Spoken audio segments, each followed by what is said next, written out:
Docente, buenas tardes. Soy Miski Marcela Amanda Conto Galicia y hoy les hablaré sobre las funciones ejecutivas, que vendrían a ser los procesos mentales complejos que nos permiten dirigir nuestra conducta de forma adaptativa. Y según Lesac, en 1982, las funciones ejecutivas son habilidades que nos permiten formular metas, planificar, ejecutar acciones y supervisar resultados. Estas funciones dependen de estructuras ubicadas principalmente en la corteza prefrontal, aunque también participan otras regiones, como vendría a ser el tálamo, los ganglios basales, el cerebelo y la corteza parietal. Esto según Álvarez y Emory en el 2006.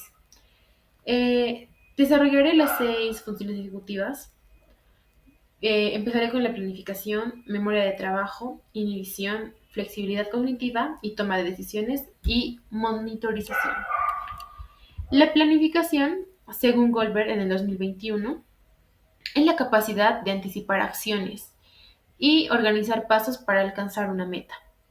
Según Luria, en 1996, señala que es una de las funciones más evolucionadas del lóbulo frontal.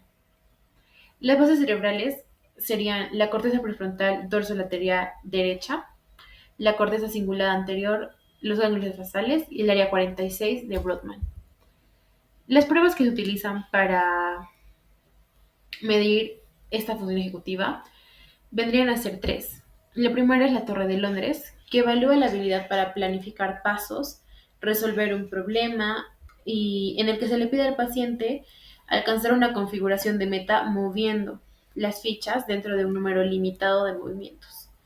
La Torre de Hanoi es similar a la anterior, solo que mide la planificación secuencial a partir de movimientos de discos entre estacas, sin romper ciertas reglas lógicas.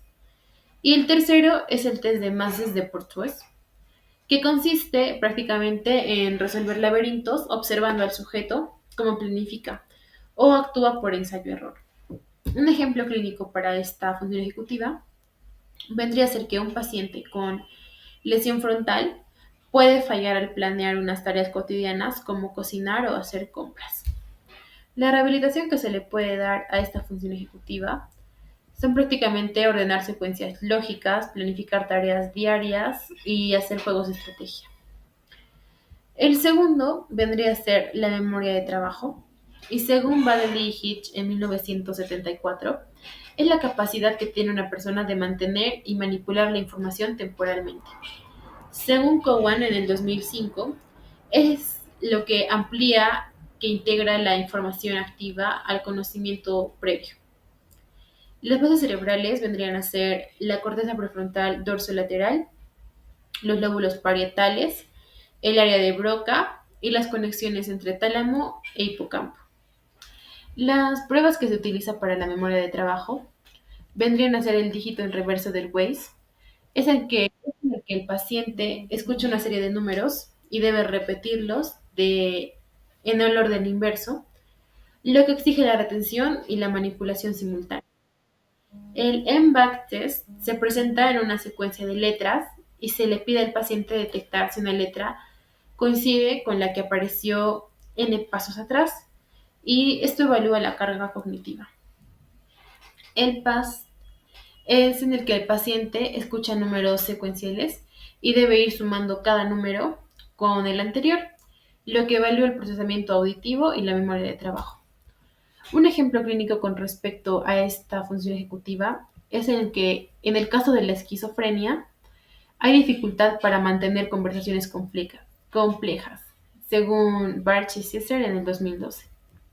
La rehabilitación que se le puede dar a esta función ejecutiva son los juegos de memoria y el uso de aplicaciones digitales para un repaso espaciado.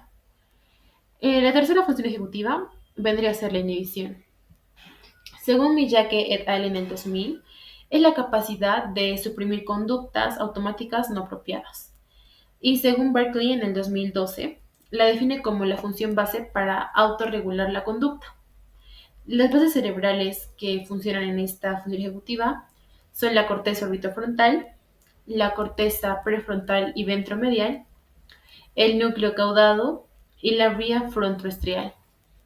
Las pruebas que se utilizan para esta son la prueba de Stroop, que es en la que el paciente debe decidir el color de la tinta de la palabra. Por ejemplo, si dice azul y está escrito en rojo, debe definir el color, evaluar el conflicto entre la lectura automatizada y el color real. La segunda prueba es el go o el no go, en el que el paciente prácticamente debe responder solo con a ciertos estímulos, con la palabra go, y abstenerse ante otros con la palabra no go, lo que prácticamente mide el control inhibitorio.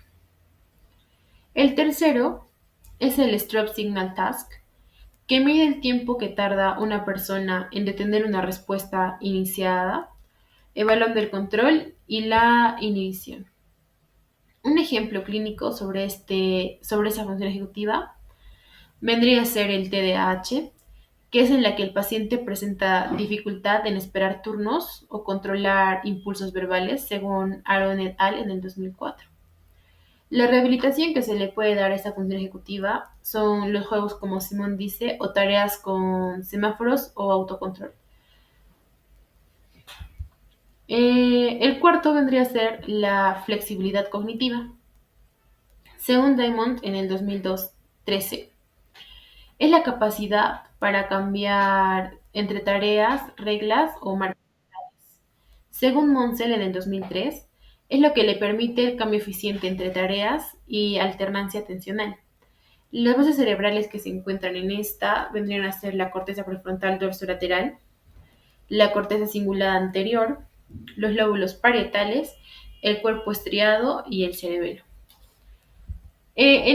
Para esta función ejecutiva se usan tres pruebas. La primera es la West, en la que el paciente debe emparejar las cartas sin saber lo que cambia durante una tarea, lo que evalúa la perseveración y la flexibilidad mental.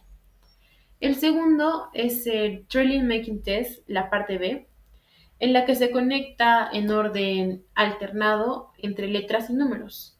Por ejemplo, A1, 2B, 3C, 4D, etc., evaluando el cambio del foco atencional. La tercera prueba que se utiliza para esta función ejecutiva es el Dimensional Change Card Distort o el DCCS. Especialmente se usa en niños, lo que implica clasificar cartas por un criterio y luego cambiarlas a otro. Un ejemplo clínico sobre esta función ejecutiva es cuando una persona con autismo puede perseverar en tener respuestas erróneas, según Hill en el 2004. La rehabilitación que se le puede dar a esta función ejecutiva son los juegos con reglas cambiantes, la clasificación por diferentes criterios. La quinta función ejecutiva vendría a ser la toma de decisiones, en la que Bechara en el 2005 menciona que es la habilidad para valorar opciones y consecuencias. Damasio en 1996 menciona que las emociones son la parte esencial para poder decidir. Las funciones cerebrales que trabajan en esta función ejecutiva son la corteza orbitofrontal, la amígdala, la corteza prefrontal ventromedial y la red de silencia y red de control ejecutivo.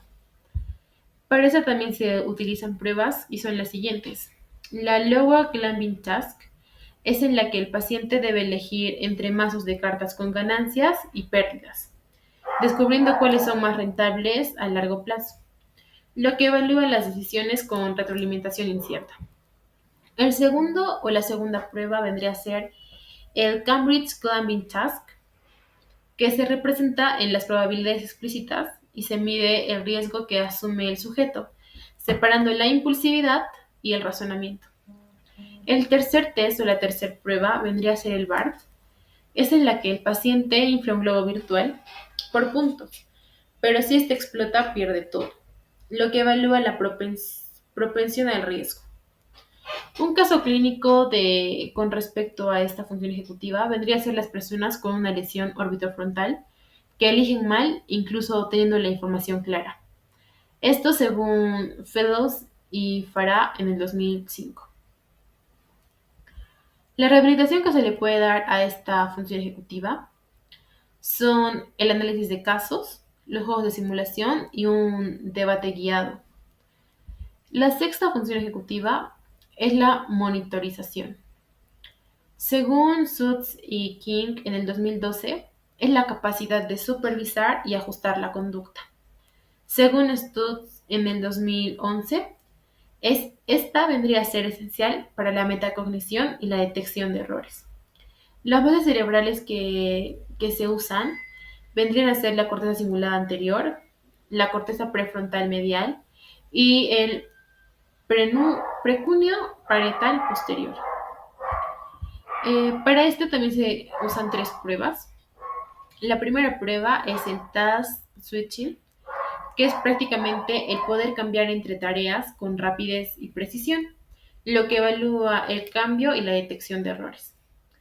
El CBT o el Continuous Performance Test mide la atención sostenida y los errores de omisión o comisión, reflejando los problemas de monitorización. Y el tercer test vendría a ser el Error Awareness Task, que es prácticamente en el que el paciente comete errores voluntarios y se analiza si se puede detectar. Y en lo que se puede medir es la conciencia de fallo o el aceptar el error. Un ejemplo clínico para esta función ejecutiva vendría a ser que los pacientes con TCE pueden repetir errores sin conciencia de fallo, según Robertson en 1996. Y la rehabilitación que se le puede dar a este son las tareas de autoevaluación, retroalimentación inmediata y de diario monitoreo. Para concluir con esta exposición, las funciones ejecutivas son esenciales para planificar, decidir, adaptarse y supervisar nuestras acciones. Su evaluación permite detectar alteraciones neuropsicológicas importantes y su rehabilitación mejora significativamente la calidad de vida. Gracias por su atención.